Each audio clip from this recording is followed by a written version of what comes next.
a business partnership with ESPN to put a TV studio in our sports department so we could do the show, so I could do the show. And that's how far that the barrier, the wall was broken down, you know, between, and it's the same with talk radio. You used to, in the beginning, you know, you'd be guesting on a local talk radio show, and you know, you to make sure that they didn't think you were, anyway, you were not doing your job, or you were, you know, you're missing, and you were, or the other thing is, now here's the real issue though, for anybody that does this, any of these people that do it, the newspaper people, when you combine newspaper writing with a full-time, or a lot of position on a radio show, what about your information?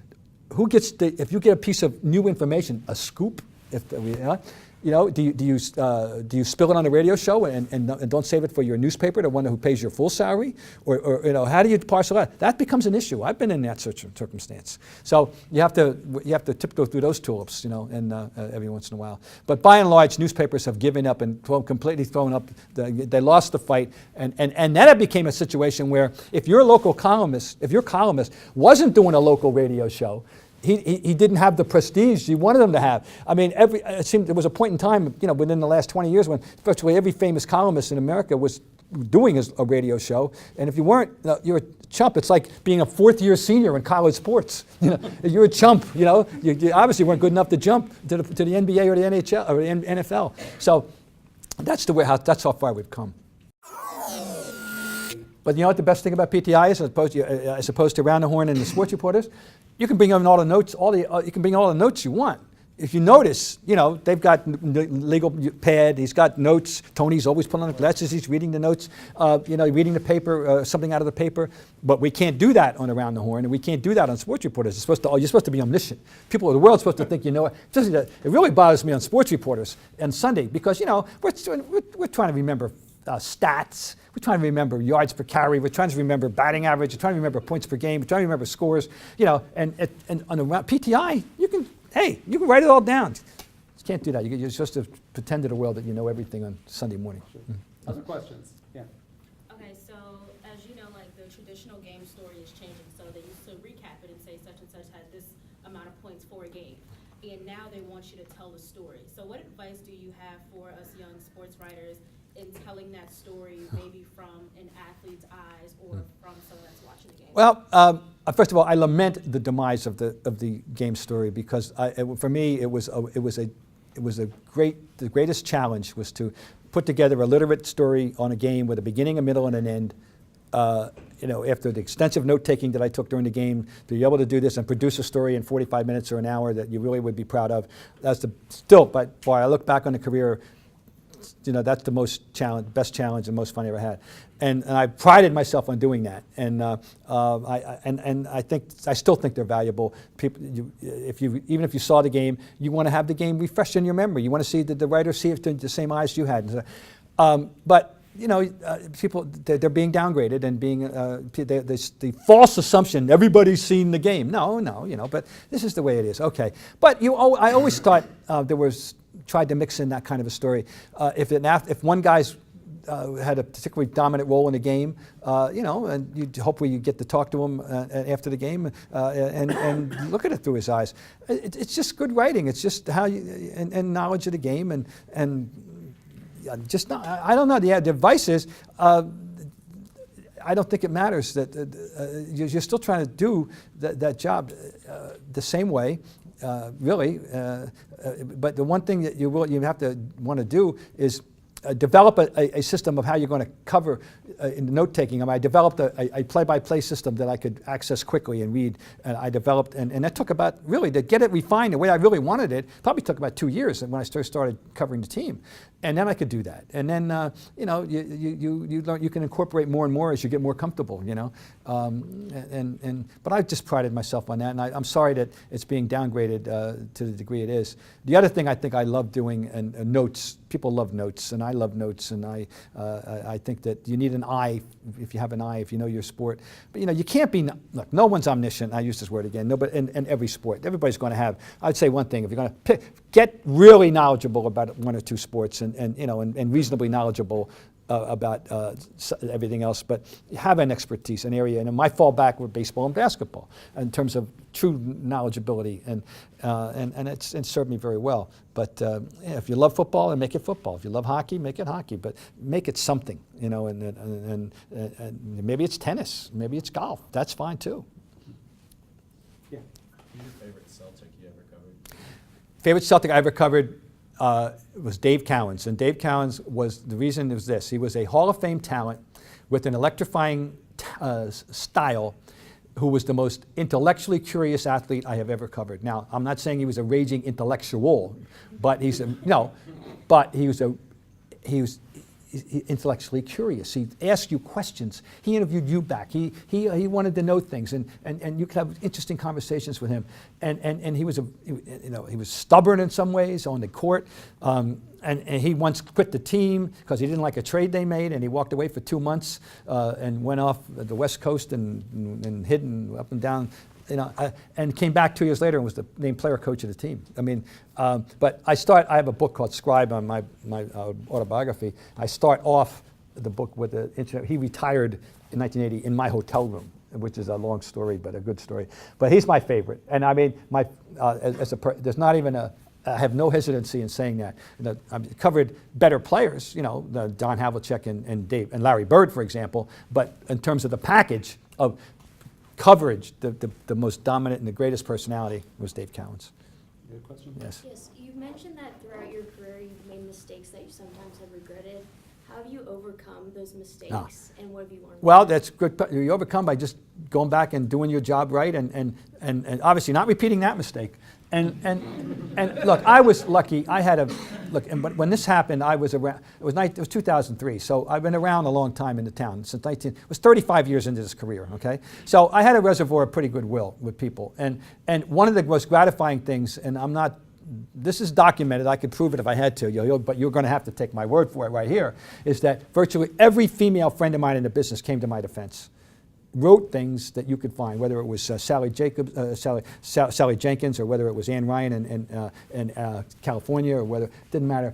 They came to my defense. Why? A, because they knew me and they knew the real me, and they knew it was a stupid, foolish verbal mistake. And B, they didn't like her either. Trust me.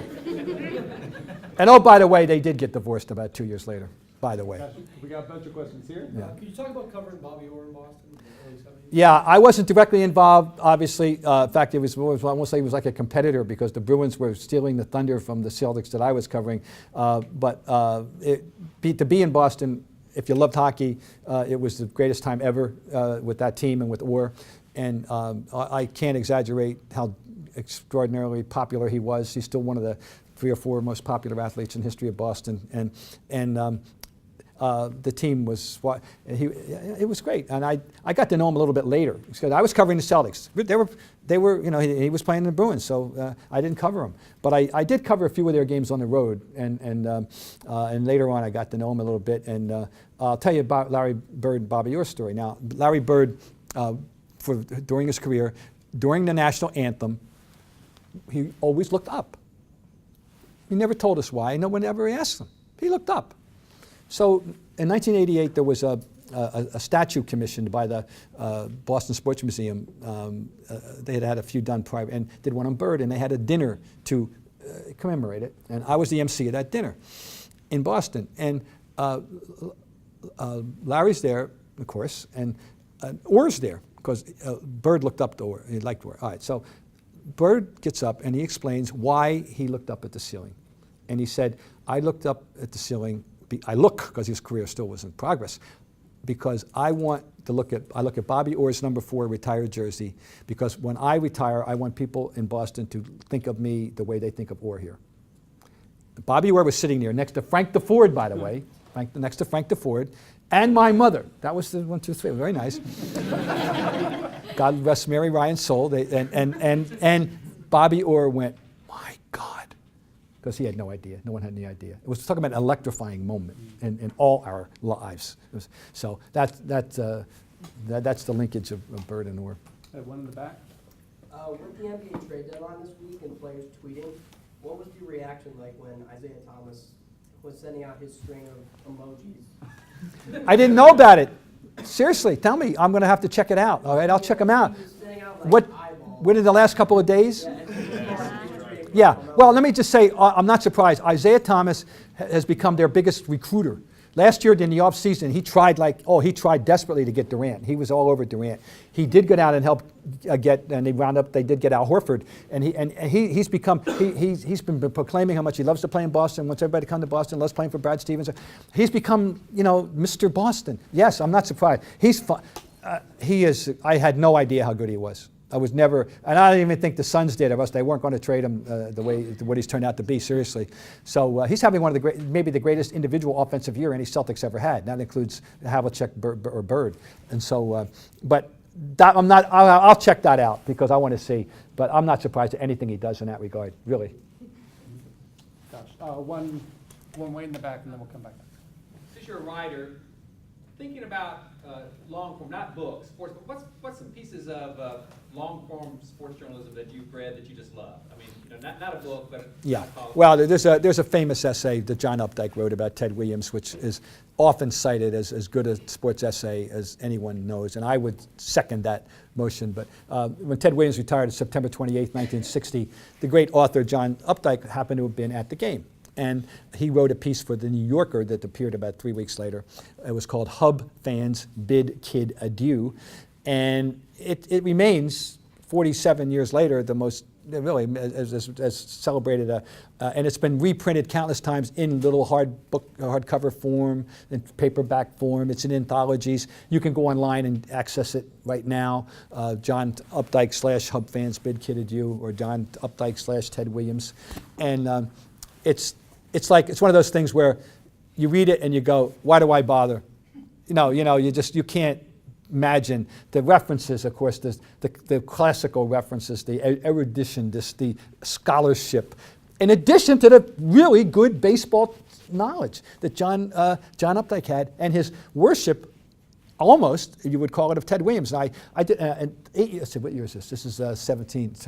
In 08, I think it was, there was an anniversary came up. I was writing my column. It was September 28th. I was going to be publishing on a Sunday. And even though it wasn't a milestone anniversary, it was the anniversary. So I said, and I got a hold of Updike and talked to him about it. And it was one of the biggest thrills I had to write this piece. And he died not too much later. It turns out he was terminally ill. No one knew. He kept it completely hidden from all but maybe the closest of friends. But I got him, fortunately, before he passed, only about 4 or 5 months before he did. But what a thrill to talk to him about that piece. But he absolutely loved Ted Williams. And Ted Williams is very lucky to have had John Updike to chronicle. We all should be so lucky to have somebody to commemorate us in that fashion. Yeah, right here. Hi, Mr. Ryan. I was actually an intern for Around the Horn this past summer, so it's nice to have Oh. Lisa. My question is, if you were on this afternoon's episode of Around the Horn, what would your FaceTime be? Wow, that's always a problem. Sometimes that's lots of days I do not want to win because I do not have anything to say. Seriously. And there are lots of times when I really want to do it and really want to win and don't win. And very rarely do they coincide when I'm really fired up. What would be today? I think something out of the deadline. I don't know what, but I think I would have probably come up something out of we're all so smart, and of course they probably would have talked about this. However, that the fact that Melo stays where he is, and Butler stays where he is, and George stays where he is, and all that stuff. That's possible. I'm trying to think of any other news item that from yesterday that might have done something. But it would have been NBA oriented, I think. That's all I can tell you. But it really worries me some days. I'm not kidding. I go to the studio and I'm going, and it's not like you don't deliberately try to lose. I'm not tanking. I'm not pulling a 76ers. I'm not tanking here. I'm not tanking here. But it's okay with me if I lose. It's okay today. But some days I get so frustrated. And you never know. People, what drives. Here's what Tony will do sometimes. We'll get to the showdown, and they'll do the showdown, and there'll be a reason why we have to redo the showdown for some reason, all right? And he'll change the winner. He'll change it, and which is good, keeps us guessing, it is. But I'm not kidding. We don't know. The answer is we have no idea, and what he's going to do. There's no way that what he's going to do, and it's fun. Got time for maybe one or two more? Let's see here. I know that you said that our industry is kind of folding in its way. What's some advice that you would give to us trying to enter the industry and staying relevant in the industry? Well, the one thing is, no matter what, whether you're going to be doing it in the form that is now going to take precedence as opposed to the old newspaper form, it doesn't matter that you need to be well prepared, and you need to be. And like, I got a question here last week. If I were a newspaper editor hiring, what would I, would be looking for? That's very good. Sports editor, good question. The first thing I would do, I would have a standard history quiz. If you don't come with a sense of and understand, guess what? Basketball, there was basketball before LeBron. Oh yeah, it really was. There was, believe it or not, there was hockey before Crosby and Ovechkin, etc. There was football before Brady, but I'm not talking about trivia. I'm just talking about just general broad scope. I throw some names out there. Who was he? Who was he? Who was she? I name a team. Why is this team? Why is this team relevant? That kind of stuff. And if you didn't do well in that quiz, I wouldn't want you around. I want somebody that has some, because you need to develop perspective. Now I'm biased. I'm a history major, so I'm biased towards history. And I did not major in journalism. I majored in history. I worked in my school paper. I worked on a student radio station, but I did not major in journalism per se. But I'm very proprietary toward history. That's all. Now, if I were hiring a baseball writer, just as a corollary to that, in addition to that, and this is, I totally believe in this, you would have to learn at least rudimentary Spanish. There is no way anybody should be covering baseball today without being conversant in Spanish, period. Because it's not going to change. The workforce, the player pool is not going to be any less Dominican or Venezuelan or Puerto Rican than it's been, and those people are prominent. And why should they be the ones that have to do all the work always? And the assumption made that they have to change. No, I mean, I think that it should be the players should try to become reasonably conversant in English, but you should also, I think it's maybe mandatory. I'm sorry, you want to cover baseball? You got to know some Spanish. Let's try and sneak one more in. You talking about showing your fandom and stuff like that. I've been a Celtics fan since I was able to follow basketball and stuff like that. And when Rajon Rondo left, he was my favorite player. Do you you work with him close? Was he as toxic as people put him out to be? I said as the thing unfolded, that he was the most polarizing Celtic player ever, with the exception of Antoine Walker. He was the most polarizing player because Antoine Walker was absolutely, kids loved him and adults hated him. It was pretty much that simple. But Rondo, it's just the nature of his game, the free throw shooting, the shooting, but the passes he could make, the good, the bad, the good, the bad. But he was polarizing, and yet I asked Doc Rivers, I knew Doc pretty well. I said, what's the deal? What are we hearing? You keep telling us he's the smartest player you ever coached, but there's something going on here, that he's weird. He's weird, all right? And he said, all I can tell you, and this is what he told me, I think there's more, but he told me.